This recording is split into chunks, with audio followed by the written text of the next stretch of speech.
Olá, família da Holândia! Hoje nós vamos entrevistar uma referência nacional e internacional em cirurgia cardíaca.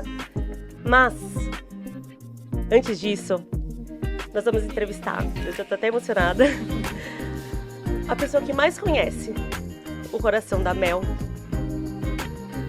da Marina, do Joca, do Fefe, da Gigi, da Sarinha e de tantas crianças.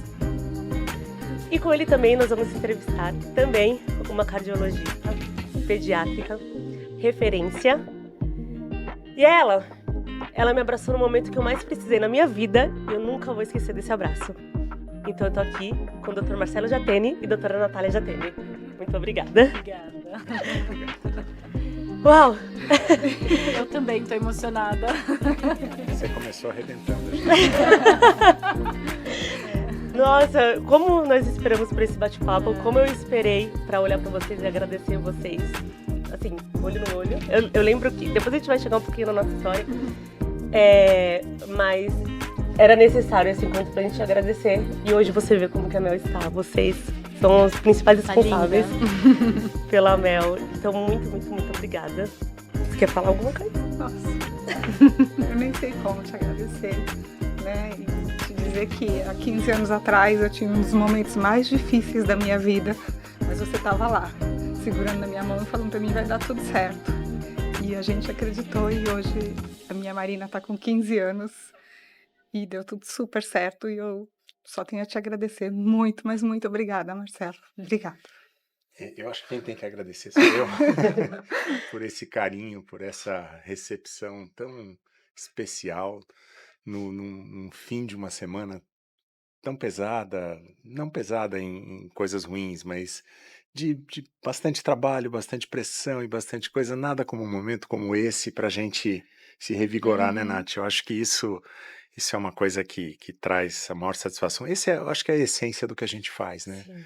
Eu acho que é a essência do que a gente se treina e se organiza e se submete todo dia, né? Ter essas recompensas que a gente tem na vida da gente. Uma delas a Mel, a outra a Marina, pontualmente aqui, né?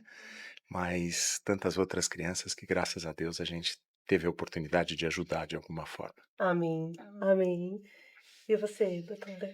Bom, eu tenho primeiro o maior orgulho de trabalhar com ele, mas antes de ser filha dele, eu falo que o melhor papel que ele exerce na vida não é como médico, é como pai e agora como vô.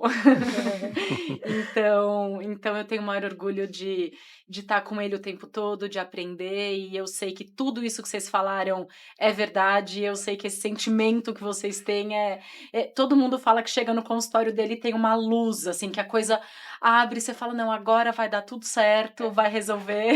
É isso mesmo. Exatamente, né? Todo mundo que fala isso, mas parando de puxar sardinha agora.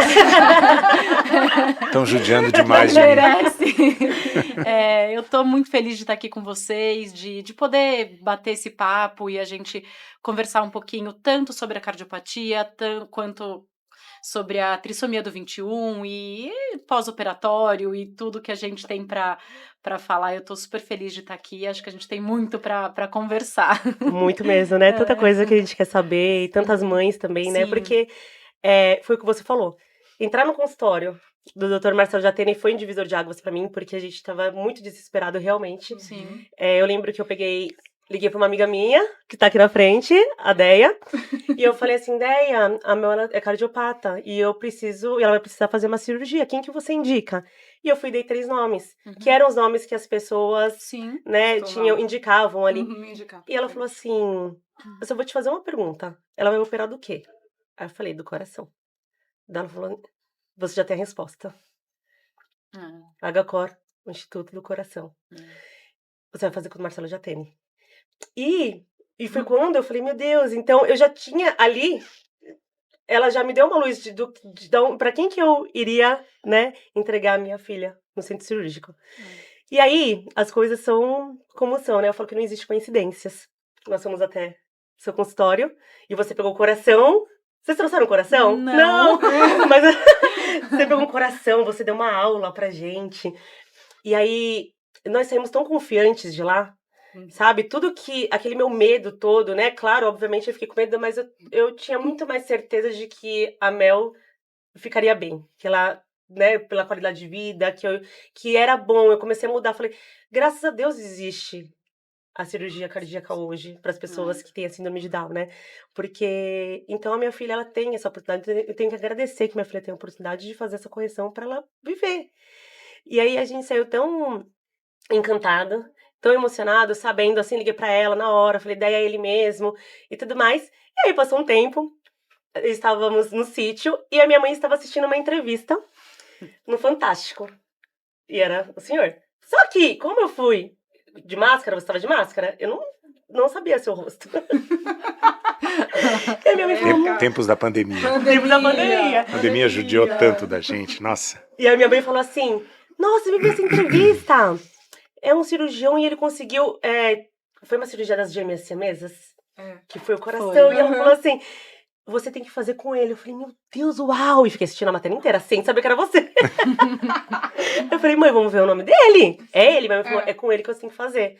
E aí, no final, o Dr. Marcelo já tem. Mãe, é ele! E aí eu falei, tá vendo? Nada é por acaso. Então, As coisas se Eu acho que se antes juntaram. de chegar no consultório do cirurgião, vocês, mães de cardiopatas, passam por um turbilhão de emoções. Primeiro no diagnóstico, muitas vezes intraútero, que você não sabe o que vai ser daquela gravidez, você fala, meu Deus, e agora? Como vai ser?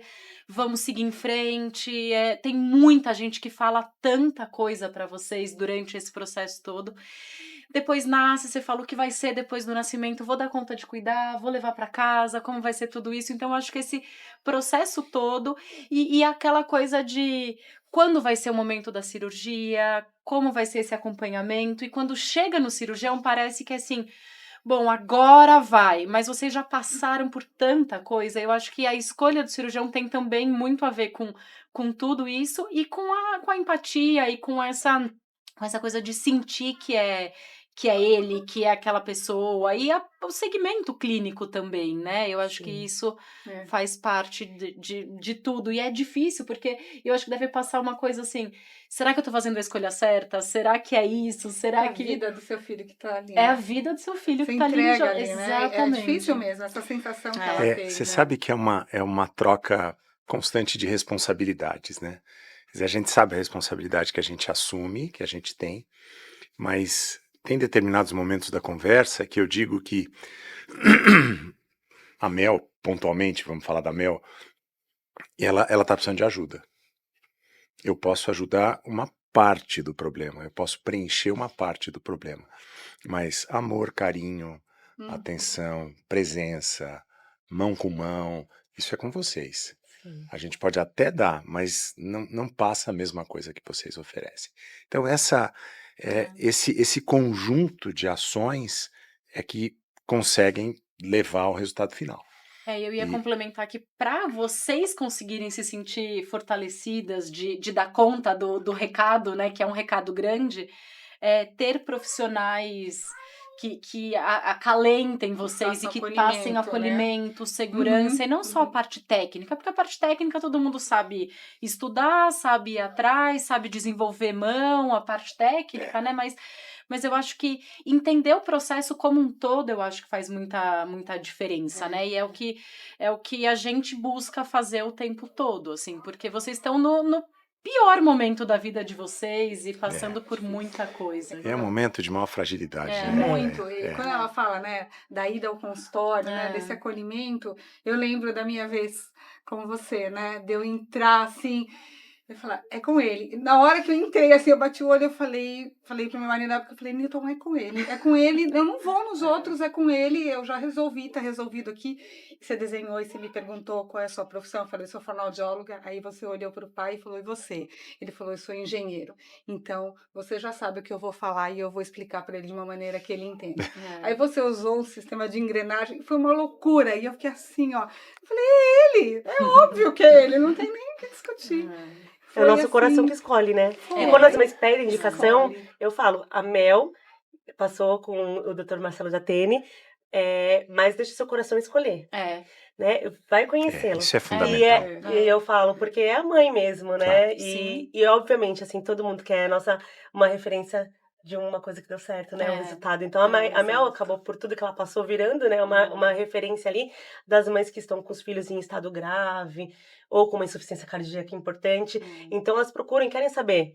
E aí eu sempre indico, com certeza vocês, mas eu sempre falo, deixe seu coração escolher. Claro, claro. Isso é o mais importante, com E certeza. você falou de escolha, a decisão também é uma decisão que ela não tem que caber inteiramente ao médico, né? O que a gente precisa fazer é oferecer informação para vocês. Vocês precisam saber onde vocês estão pisando, vocês precisam saber qual é o tamanho do problema, saber quais são os riscos, qual é a possibilidade de recuperação.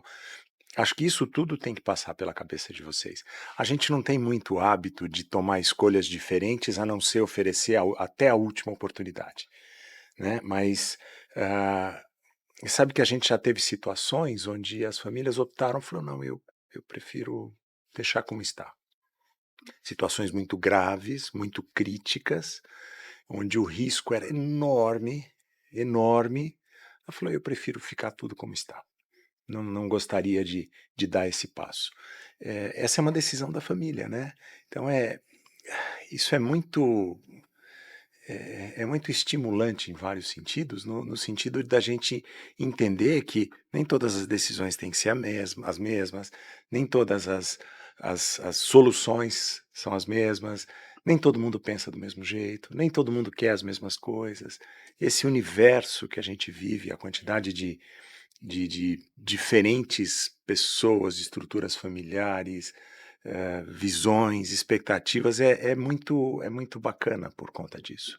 Então a gente tem todo tipo de situação, né, filha? Sim.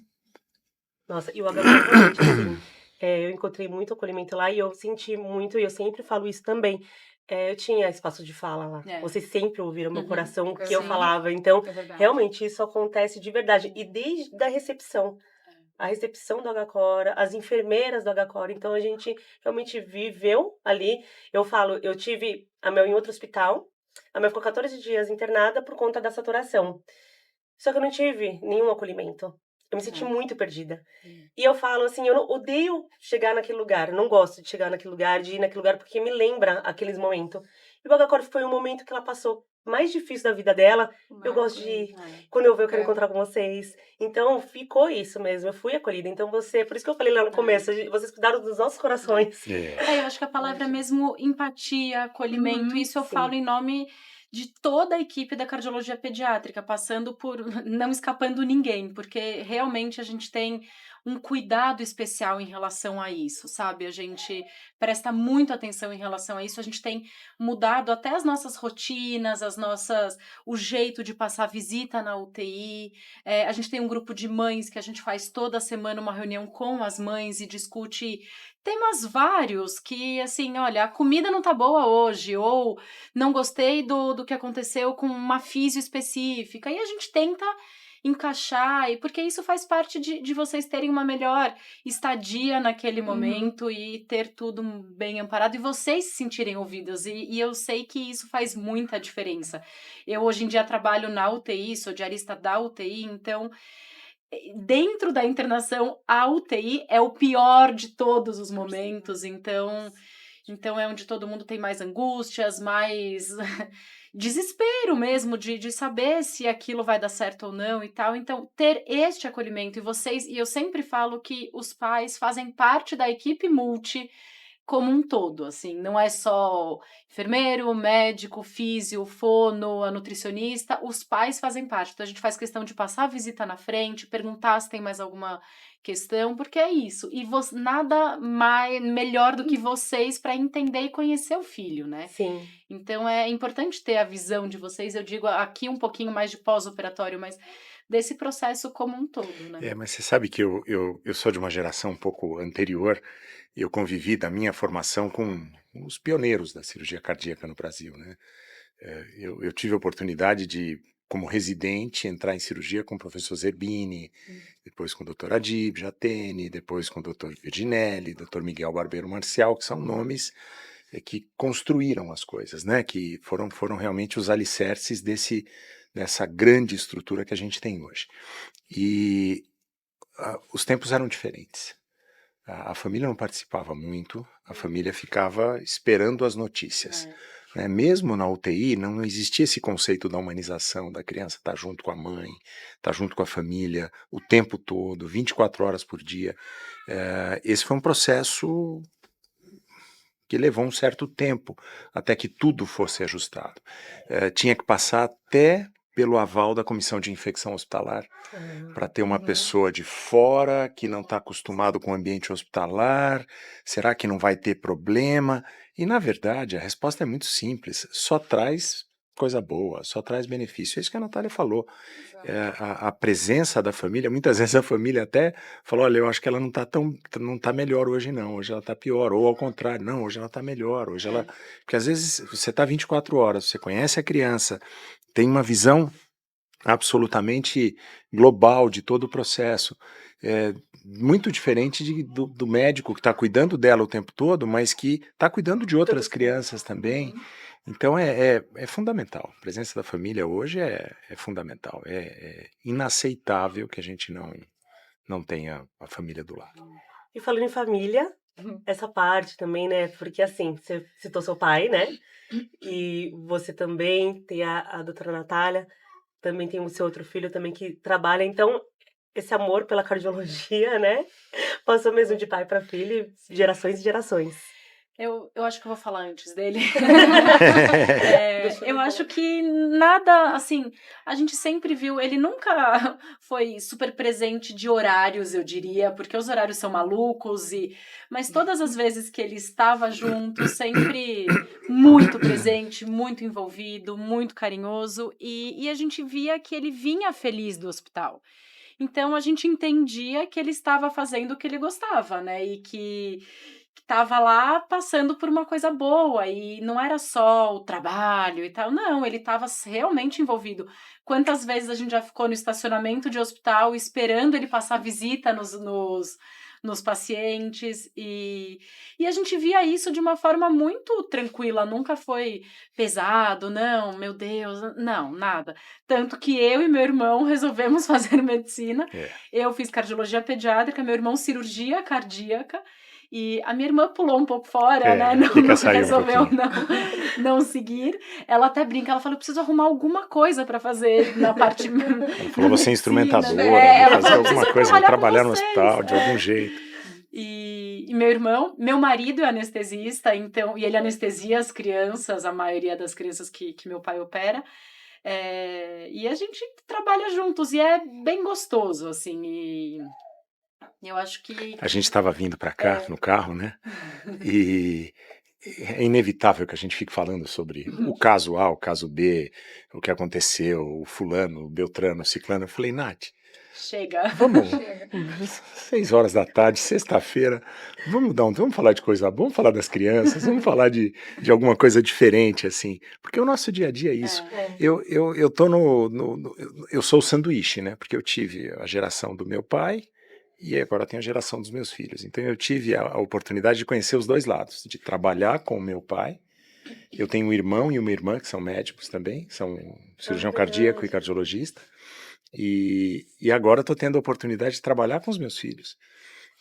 A Natália na parte de UTI, na parte clínica, e o Otávio no centro cirúrgico, né? Então a gente está todo dia juntos e trabalhando o tempo todo. É uma experiência fantástica. É muito difícil de descrever. Eu brinco com ele que ele, nas consultas, ele fala por 1 hora, 40 minutos, 1h30, tal, conversa com vocês. E ele escreve uma linha. Então, quando a gente... Aí, quando a gente precisa... O necessário. O necessário, é. E aí, quando a gente precisa... Às vezes, a gente precisa discutir casos, apresentar o caso que vai ser operado na outra semana, a gente tem que pegar o prontuário. E o que ele escreve? Uma linha. Eu falo, escreve umas 3 ou 4, quem sabe a gente consiga ter mais informações. Aí ele falou, acabou com a minha vida, depois você veio trabalhar comigo. Ele anda assim, na linha. Eu queria te fazer uma pergunta, né? A gente está falando de seu sanduíche, né? De a decisão dela, a experiência que ela teve, né? De ser filha, né? De ser filha de um grande cardiologista, né? Como foi a sua experiência? Como é que foi o seu caminho dentro da medicina, né, para chegar aí e se tornar um cardiologista, sendo eu tive o prazer de conhecer seu pai também, sendo filho de Adib Jatene. Como foi isso? Você sabe, eu posso te dizer em uma palavra, foi leve. Não vou dizer que foi fácil, mas foi leve. A forma como meu pai, agora eu vou falar um pouquinho dele, né? A forma como ele encarava a profissão, eu acho que é muito parecida com a forma como a gente encara a profissão. A gente sabe dos percalços de horário, responsabilidade, entrega, ausência de uma série de coisas. A gente sabe disso tudo, e eu já sabia disso tudo quando eu optei. E ele também sempre passou uma visão de muito prazer no que fazia. Eu falei, bom, ele tem prazer no que faz, ele gosta do que faz, ele está bem, ele profissionalmente está bem reconhecido. Eu falei, acho que esse é um bom caminho. E aí eu fui seguindo. Primeiro, a escolha da medicina, eu me dividi um pouquinho antes de escolher entre veterinária e medicina, mas não foi por muito tempo, mas é porque eu gostava muito de animais, e eu gostava muito de cavalo, grandes animais, e sempre mexi e tudo. E eu falei, será que fazer veterinária não seria legal? Mas foi um lapso, assim, foi um segundo, passou rápido e eu decidi ir para medicina. E durante a faculdade, eu fui, acho que inconscientemente, e pela própria facilidade, frequentando o serviço que ele trabalhava, lá no Hospital do Coração, lá no HCOR. Eu comecei a frequentar o HCOR desde 1979, desde o meu primeiro ano na faculdade, faz muito tempo, faz 45 anos. E então eu fui conhecendo, fui tomando gosto, fui achando, falei, esse eu acho que é o caminho, mas sempre com aquela visão de, não, deixa eu fazer passar por todos os estágios na faculdade e depois eu resolvo e decido o que fazer. Uma das decisões foi sobre cirurgia. Eu falei, eu sempre gostei muito de cirurgia e é uma coisa que me fascinava, a praticidade, o pragmatismo, isso tudo me levou muito para a cirurgia.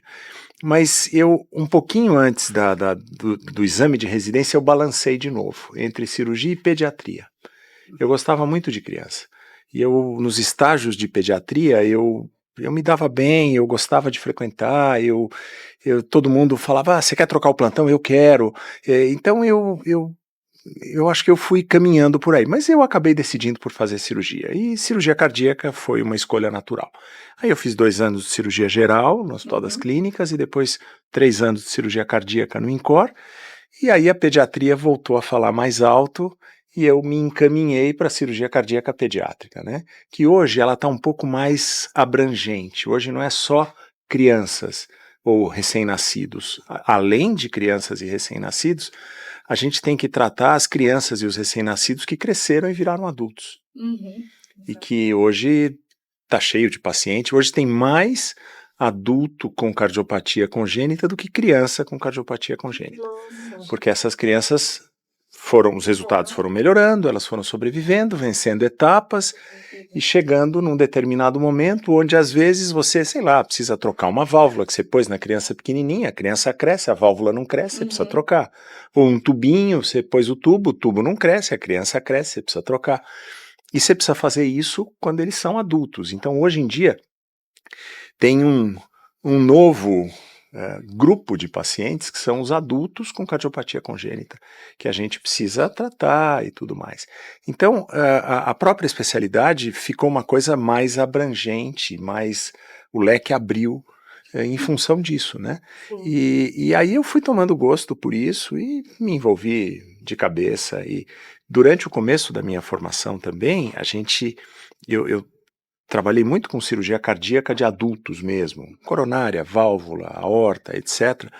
E isso foi ótimo, foi um excelente aprendizado para mim, porque eu consigo agora aplicar tudo isso nos adultos com cardiopatia congênita. Então são caminhos, né, que a gente vai tomando, e muitos deles vão aparecendo na tua frente, e você tem que escolher, né? Falou, não, acho que eu vou por ali, acho que é um bom caminho. Mas, em resumo, foi leve. E como exemplo, né? Foi gostoso, né? Tanto para você Sim. como para ele, né? É. Essa coisa do gostar, né? Da profissão, de ter o amor por aquilo, acho que fez uma E o fato de ter diferença, né? sido leve fez a gente querer Exato, fazer. E de exato, verdade foi exato. leve, não foi Não fácil. foi fácil. Não foi fácil, mas foi leve. Mas foi Isso leve, foi mesmo. leve. Eu acho que o não ser fácil não é a dificuldade técnica, não é, mas é lidar com vidas, famílias, você ser o vetor, isso, né? você ser o vetor do grande prazer ou do grande trauma da vida de uma Uhum. pessoa. A gente sabe que isso faz parte também. Faz. E a gente tem que. A diferença é que a gente precisa, diante de um sucesso, você precisa se estimular. Mas diante de um insucesso, você precisa se testar. Você precisa saber o que podia ter sido feito de diferente, o que você podia. Reflexões, eu acho que isso é importante. E outra coisa, a gente acaba não tendo muito tempo para falar, tomar hoje, preciso entrar numa banheira e descansar, eu preciso ir para a praia, olhar o mar durante 2, 3 dias para me revigorar. Não dá tempo, porque amanhã cedo tem mais. E a gente tem que se treinar nesse sentido, né, Nath? Você está na UTI, você tem um insucesso, você tem um problema, você tem uma criança que complicou, que teve uma evolução dramática e que infelizmente não pôde sobreviver. As outras 15 estão ali precisando do teu cuidado. Você não pode falar, eu não estou bem, desculpe, dá licença, eu preciso ir embora. Faça isso quando você voltar para tua casa, em algum momento diferente, mas isso é o não ser fácil. Exato. Né? É a necessidade de você ter que estar o tempo todo envolvido e alerta. Né? Então, isso é o. Eu não vou pôr o difícil, porque eu não vou dizer que é difícil, mas isso é o não ser fácil. O resto foi leve.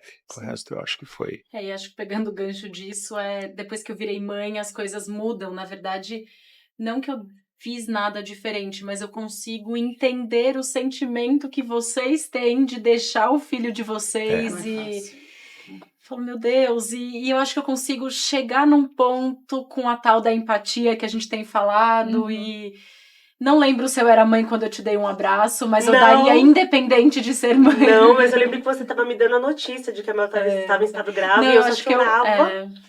E você me deu um abraço. E eu lembro que você falou assim, eu vou fazer de tudo por ela. E você fez. Isso, a gente fez. E vocês fizeram, e vocês fizeram. E a gente no telefone. E aí, Pã, como é que tá? Vai dar tudo certo? Agora eu vou contar o meu lado desse dia. Eu quase morri do coração também. Porque a gente admitiu a Mel, ela era paciente de uma outra médica e veio para operar com ele.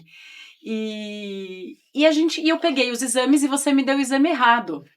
Você me deu o exame com 1 mês de vida. Por Deus, foi Deus que te fez dar esse exame com 1 mês de vida.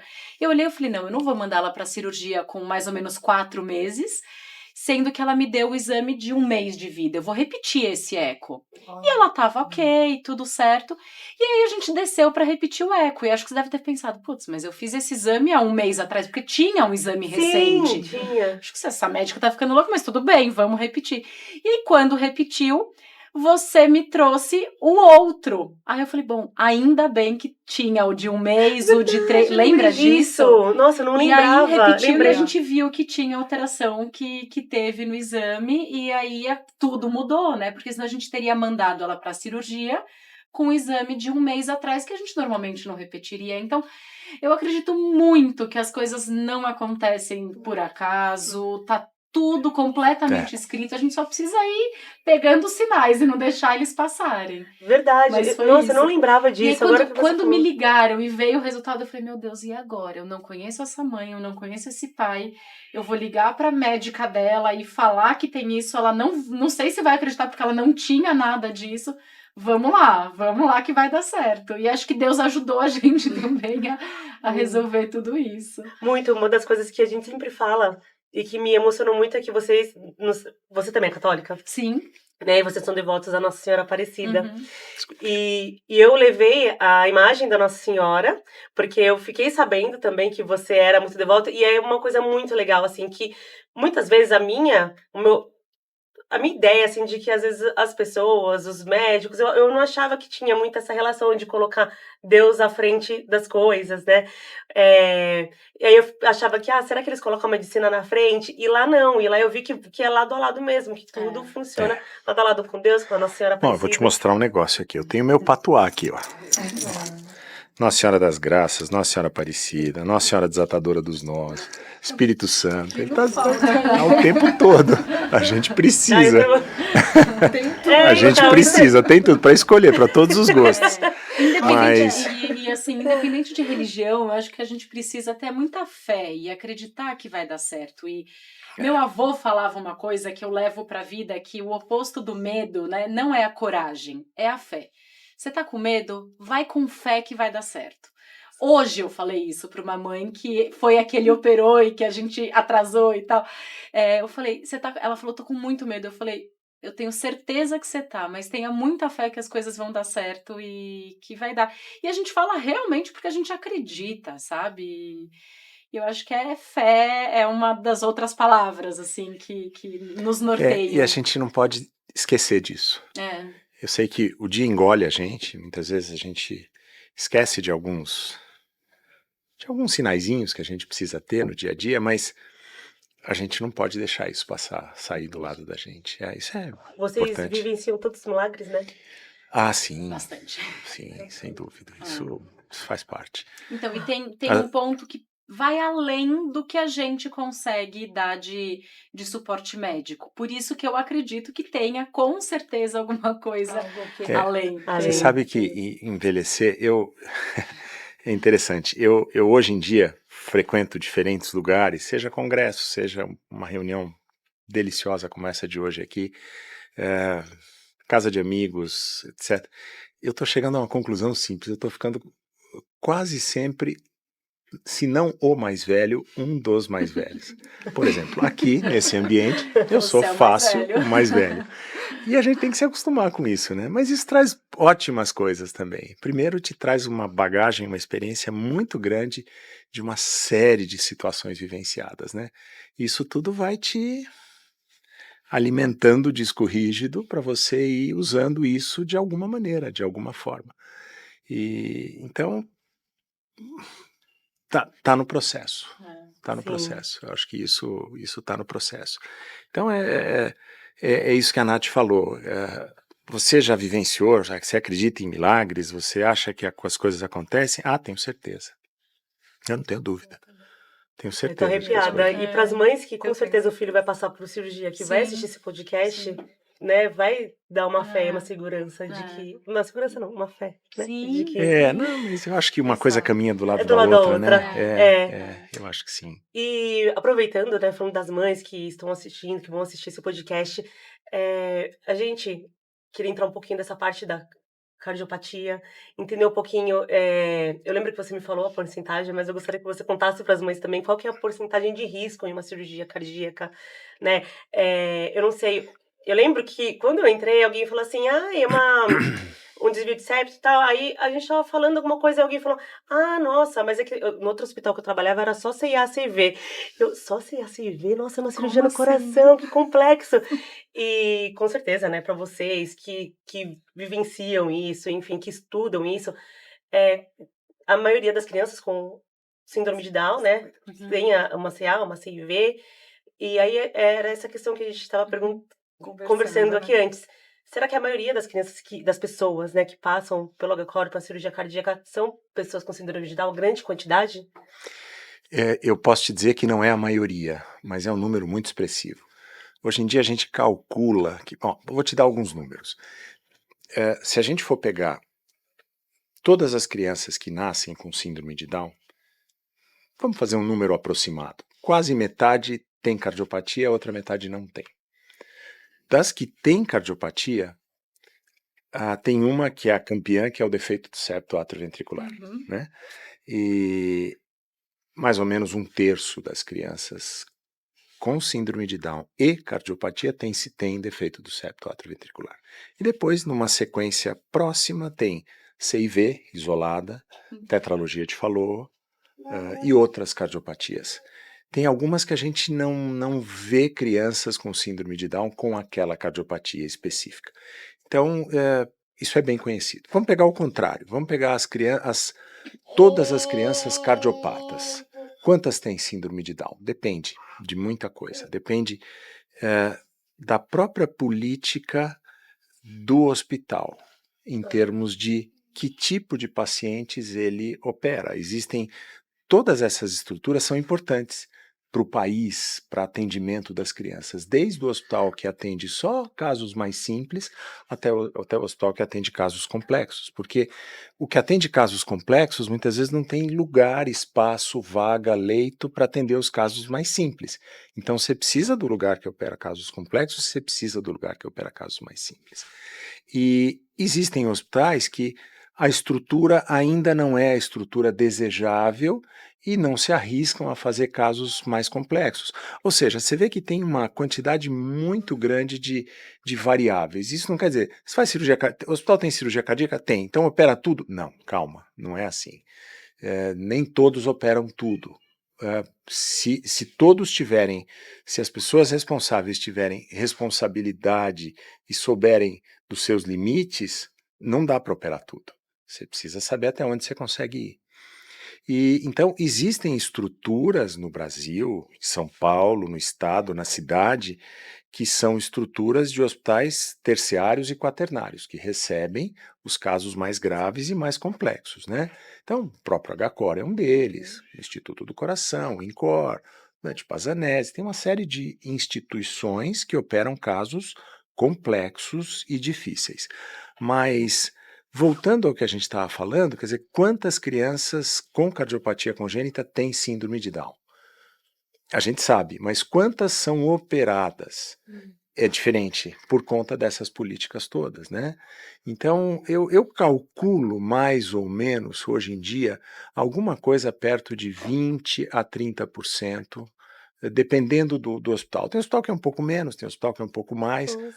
de casos, porque o diagnóstico está sendo mais realizado, as crianças estão sendo melhor acompanhadas, já se tem diagnóstico intrauterino, diagnóstico fetal, você já consegue encaminhar as coisas desde o começo. Então, esses números, a gente não tem um número para todos os lugares, mas eu posso te antecipar que é alguma coisa entre 10% e 20% das crianças que têm síndrome de Down. A gente brinca, né, que tem épocas que aparecem uma quantidade grande de crianças. A gente toda semana, às vezes, opera 2, 3 crianças com síndrome de Down. Nossa. Mas tem, às vezes, semanas em que a gente não opera nenhuma. Então, uma pela outra. Eu lembro que quando a Mel estava, não tinha 3, contando com a Mel. Né, teve Você Joca, vê. Então vamos fazer uma o conta. Miguelzinho. A UTI tem 16 leitos, 15 leitos, 3 dá... Quanto que dá isso? 20%. Mais ou menos. Né? Então tinha a Marina e mais uma só. HCOR. Então varia, né? Muito Varia um legal, pouquinho. nunca tinha Bem pensado por pouquinho. esse lado, né? Só pouco. Não tinha pensado por esse lado. E como que é, né, agora, assim, a parte emocional? Primeiro que, todo mundo fala, você sabe que todo mundo fala das suas mãos? Eu... Todo mundo fala das suas mãos, fala, ele tem uma mão enorme, ele opera o coração. Qual que é o tamanho do coração de uma criança? Depende da As criança. crianças, vai da Melzinha com 6 meses. Tem aquela história que é do né? tamanho da mão, né? Mais ou menos isso, um pouquinho. E aí, como que você faz pra operar um coraçãozinho tão pequenininho? A gente tem ajuda.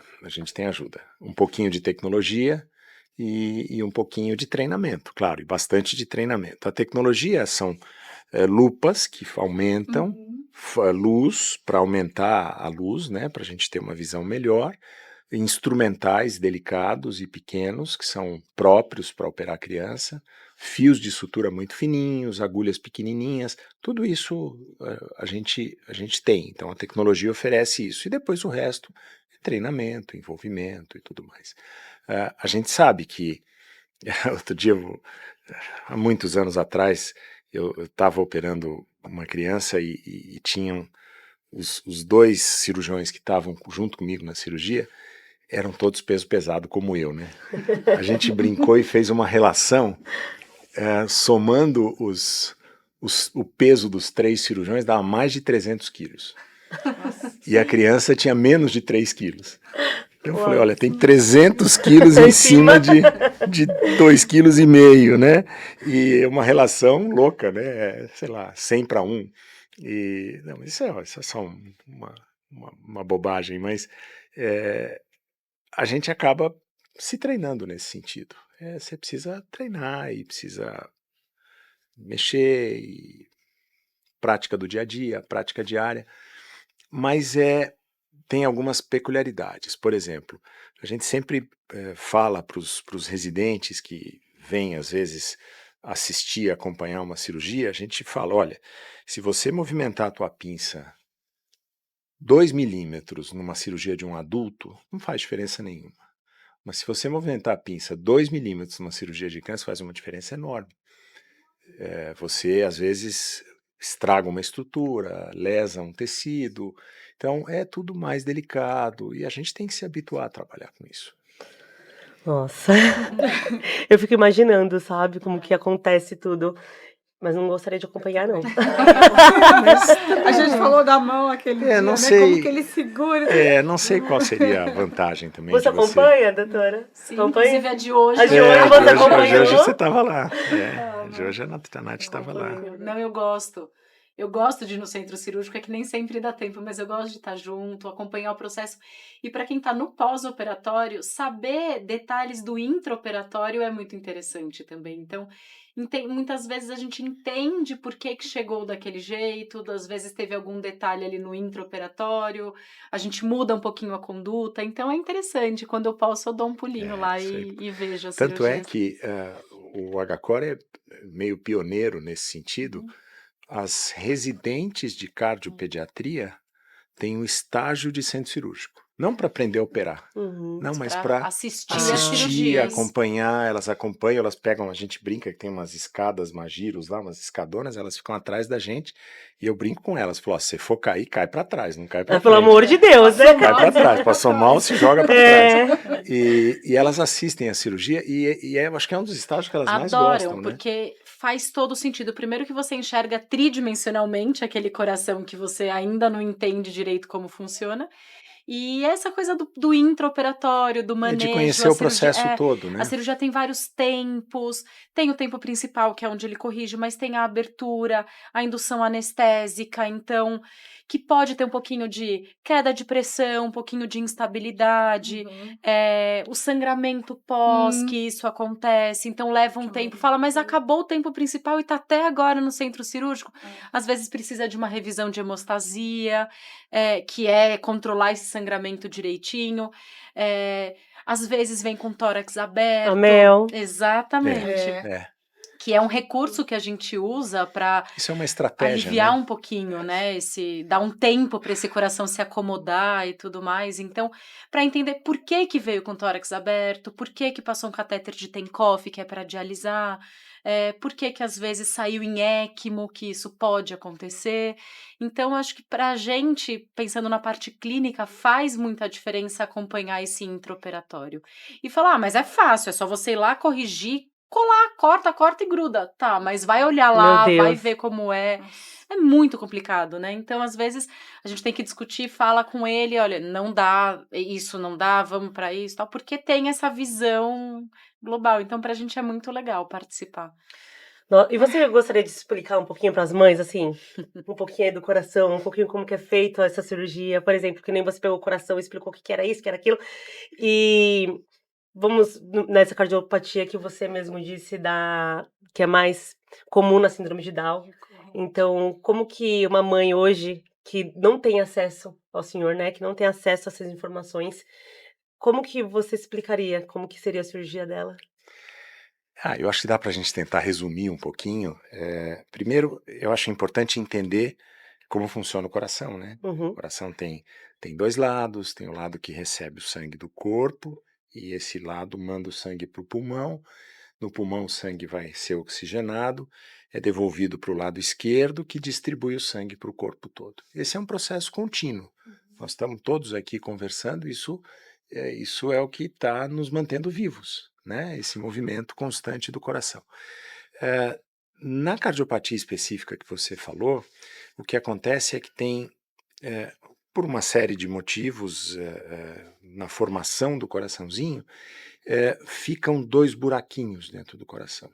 Um entre os átrios, que é uma parte do coração, e um entre os ventrículos, que é a CIA e a CIV. E depois, ao invés de ter 2 válvulas, fica uma válvula só, que serve os 2 lados do coração. Deveria ter uma à direita e uma à esquerda, mas esse defeito em especial tem uma válvula só. Então o que que a gente precisa fazer? A gente precisa separar os lados do coração. Precisa fechar os buraquinhos e precisa separar a válvula. Pega essa válvula única, grande, divide em 2, deixa uma para cada lado do coração. É esse o conceito da cirurgia, deste tipo de cirurgia. Para isso, a gente precisa usar uma máquina, um aparelho, que se chama circulação extracorpórea. A gente não tem como consertar o coração por dentro se a gente não tiver o suporte dessa máquina, que vai substituir a função do coração e do pulmão enquanto a gente está fazendo a cirurgia. Então, isso é necessário, isso é uma necessidade, senão não seria possível fazer. E o resto são detalhes, naturalmente, mas basicamente é esse o conceito. E, e pode falar assim o risco de uma cirurgia dessa? Pode, claro que pode. Pode e deve. Eu Uhum. acho que é importante. O risco a gente mede de diferentes maneiras. Vamos pegar 2 situações. Uma delas é de uma criança que tem um diagnóstico bem estabelecido, mas está numa boa condição clínica, numa situação nutricional adequada, não vem de processo infeccioso recente, é uma criança ativa, ah, bem acolhida, bem cuidada. Eu diria que o risco dessa criança para este problema é um risco de 1,5%, 2%. É um risco baixo, pequeno. Se você pega um outro cenário onde você tem uma criança que tratou várias pneumonias, está desnutrido, baixo peso, não tem, respira com dificuldade, muita secreção no pulmãozinho, tem alguma outra coisa associada, é a mesma cirurgia, o mesmo problema, mas esse risco pode ser 2, 3 vezes maior. Então, depende de vários fatores. A gente tem cirurgias hoje que você consegue dizer que o risco é quase zero, né? Porque a chance de acontecer um problema é uma chance muito pequena. É muito difícil você dizer que é 100% de chance de não ter problemas. Não é isso, não, isso é impossível.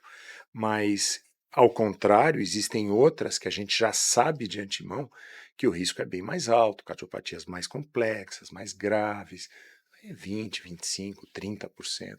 Essas são as que você precisa decidir se vale a pena enfrentar esse processo todo ou não, né? Então, tudo isso tem que ser pesado. A gente tem hoje uma coisa que a gente chama de scores de risco. A gente tem que isso nos ajuda muito e norteia muitas vezes decisões. Você tem diferentes scores, um deles você tem score de 1 a 6. 1 é o mais simples, 6 é o mais grave. A gente sabe que no 1, a chance de ter um insucesso é muito pequena, no 6 é muito maior. E entre um e outro, claro, você tem. Mas mesmo no 1, às vezes, um score baixo, a criança está numa condição clínica mais complicada, mais difícil, e esse risco aumenta.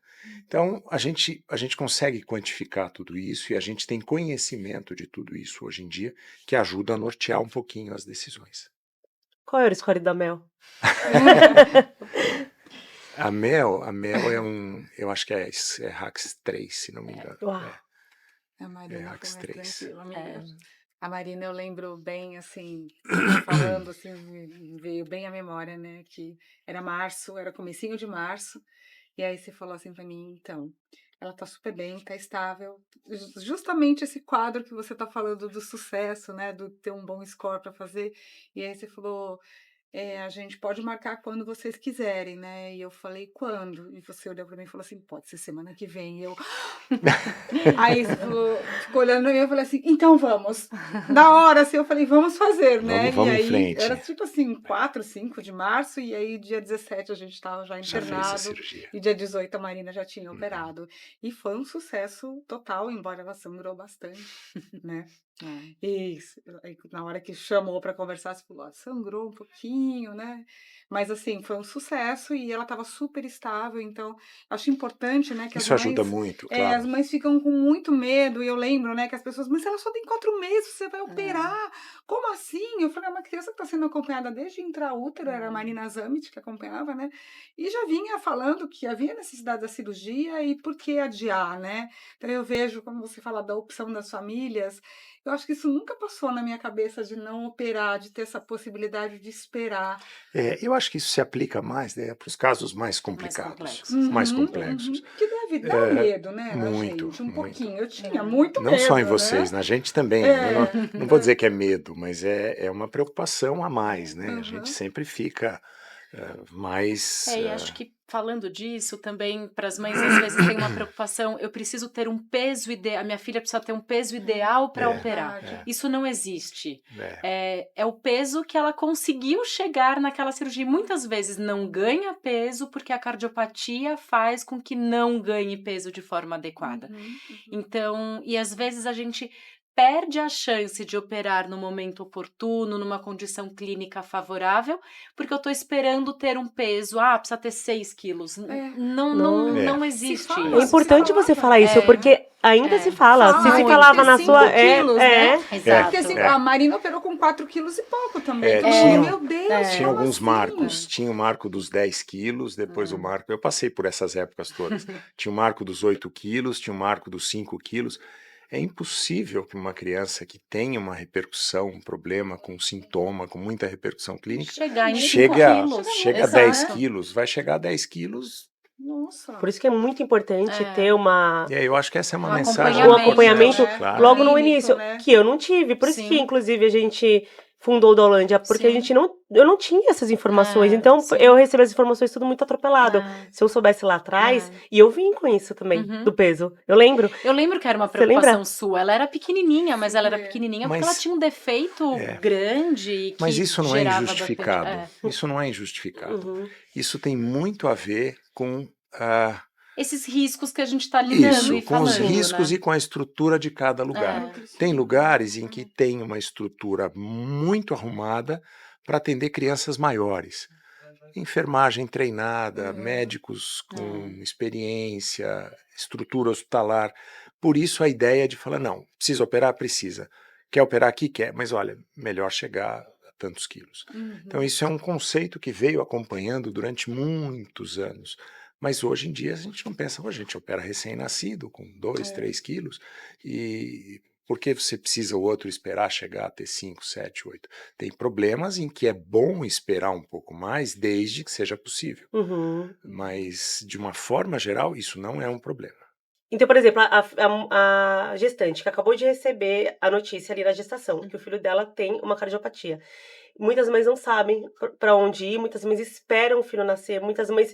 E essa espera pode dificultar todo o processo. Então, primeira coisa, eles precisam procurar uma cardiologista pediátrica.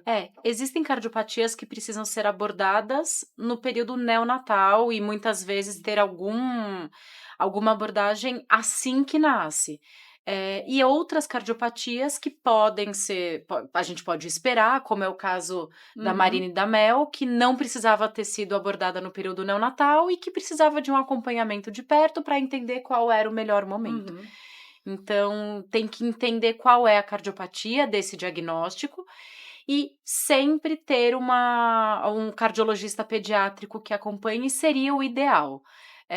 Para que exatamente, a gente recebe muito no consultório, né? Olha, meu filho tem esta cardiopatia, eu preciso nascer num hospital de referência, eu preciso fazer um parto cesáreo, ou eu posso deixar evoluir para um parto normal, ou eu posso nascer na minha cidade, que é em João Pessoa.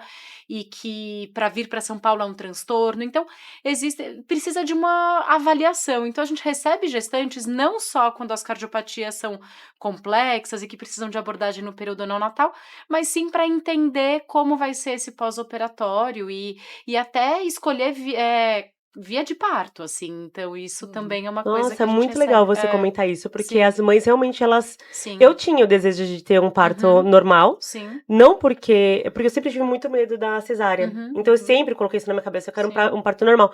E aí o médico, meu obstetra na época, falou: olha, melhor não, porque é arriscado por conta da cardiopatia da Mel. É. E aí eu optei, e ele falou disso, de ter um cardiologista. Na época a gente não teve, Uhum. mas foi porque realmente nós estávamos muito distante dessa sim. informação. Que Hoje eu gostaria de no É. parto ter um cardiologista assim.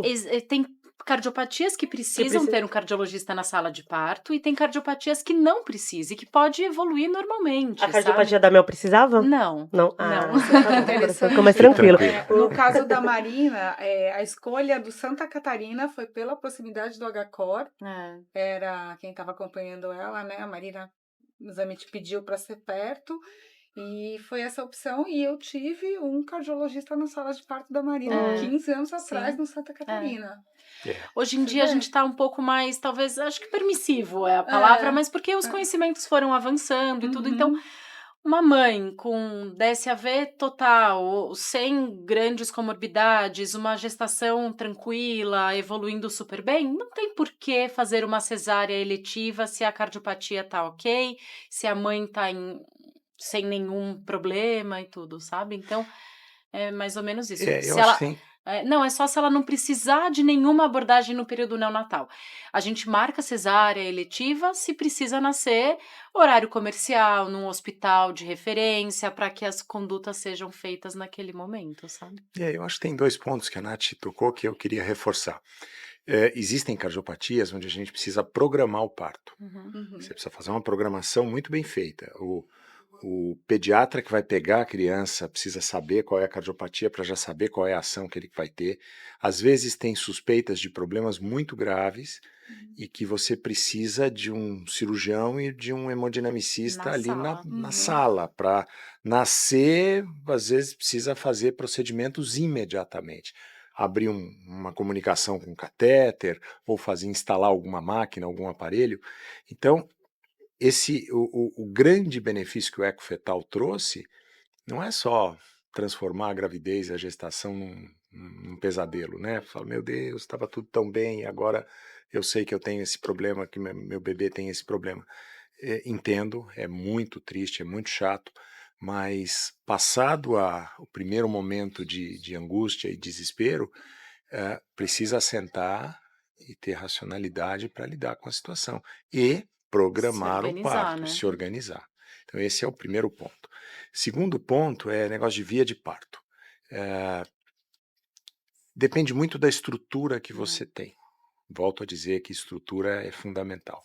Se você tem dentro do seu hospital uma unidade obstétrica, com um obstetra, enfermeira obstetriz, uma estrutura absolutamente pronta e montada, e a gravidez não é uma gravidez, e a cardiopatia não é uma cardiopatia que vai precisar de um procedimento crítico, nenhum problema em induzir o parto, ter um parto normal, eu acho que isso é tranquilo. A discussão cabe mais para os casos mais críticos e mais graves, onde o bebê está sob risco, onde tem algum problema, onde a mãe eventualmente está sob risco, tem alguma outra complicação. Então, todas essas decisões são decisões que hoje em dia são mais fáceis de tomar, né, Nath? Mas antes eram mais difíceis, era mais complicado, é um processo de convencimento de todos, né? Você vai pegar um obstetra com muita experiência, ele falou, não, parto normal, mas espera, é melhor não, por este problema, por este motivo. Então Os obstetras estão tendo que se virar, porque agora as nossas cardiopatas estão engravidando. Eu sei que isso é um tema que demais! Isso é muito legal falar. É um tema que dá... Acho que mais umas 3 horas a gente conseguiria falar sobre isso, mas isso é não é uma contraindicação absoluta. Existem cardiopatias que têm contraindicação absoluta, mas se você não tem lesão residual, tá indo tudo em ordem, daria pra pensar nisso com A acompanhamento. gente pode ser da Fé. vovó, amiga. Seríamos vovó.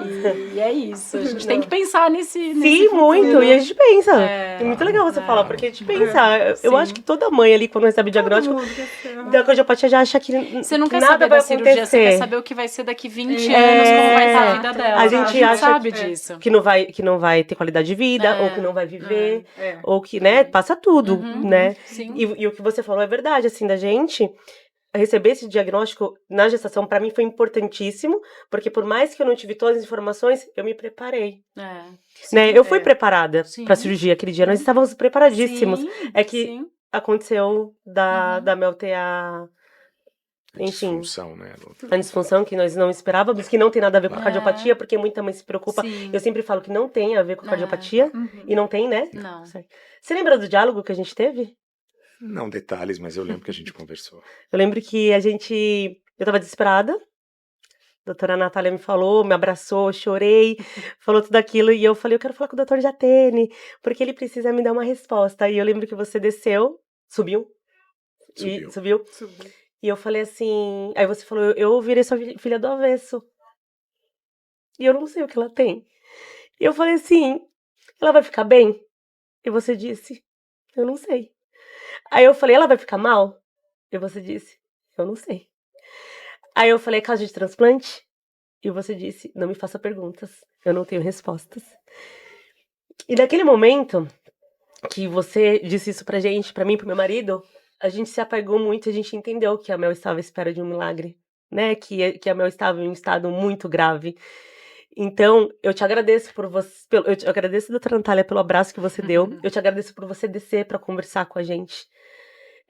Mesmo que naquele momento você não tinha as respostas, mas eu tenho certeza que vocês fizeram o melhor que podia ser feito. Eu tenho certeza, hoje eu falo, se a Mel estivesse em outro hospital, talvez a Mel não estaria aqui, talvez eu não estaria contando essa história. Então, eu quero muito, muito, muito agradecer você pelas suas mãos, por você. É Deus e Nossa Senhora por ter colocado você no nosso caminho. Eu peguei essas mãos. Não posso mexer nessa aqui.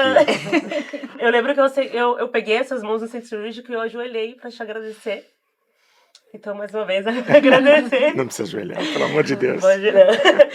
E eu quero te mostrar 2 vídeos de 2 mães que Ai, mandaram vai pra morrer, né? Eles vão arrebentar a gente de novo.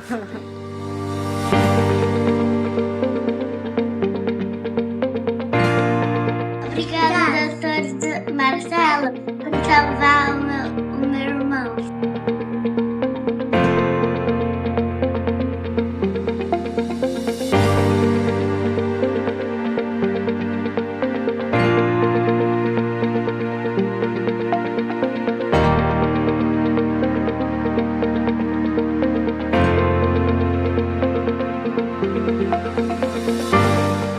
Obrigado, doutor Marcelo.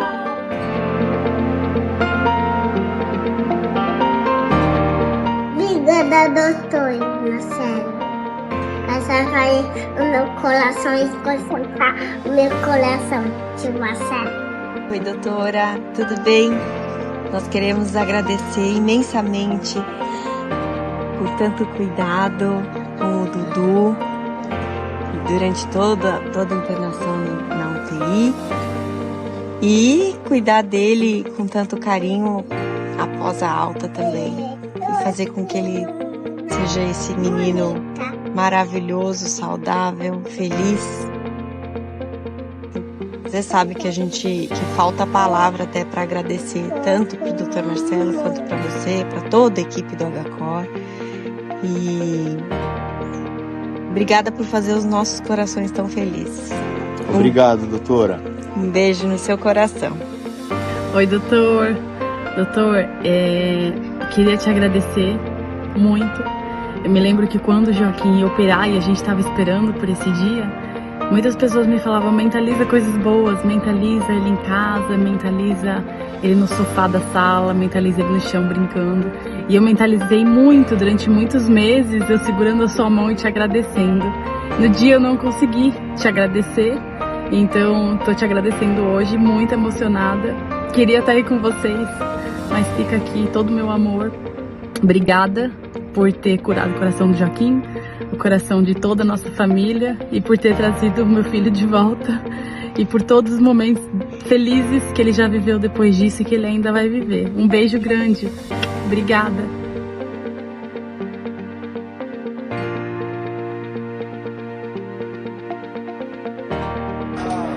Obrigado, viu? Obrigado por tudo. Até mais.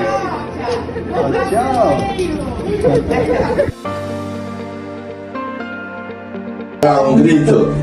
Se você está contente, grite viva! Viva!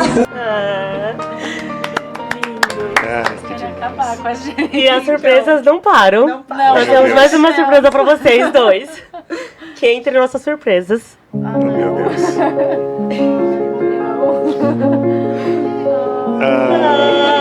Olha quem tá aqui! Vem aqui!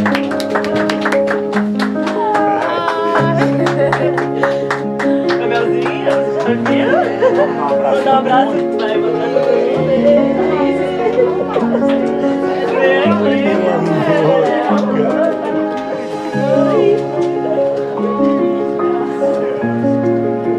Oi, Gigi! Amor, tudo bem?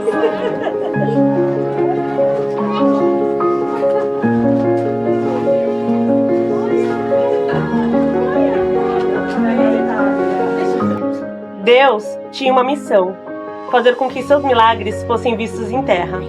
E para isso, precisava de pessoas que fossem iluminadas. Deus fez com que você, doutora Natália Jatene, e suas mãos, doutor Marcelo, pudessem operar esses milagres. E aqui estão as obras de Deus em que vocês foram os responsáveis. Sem Ele e vocês, nada disso seria possível. Nosso muito obrigada.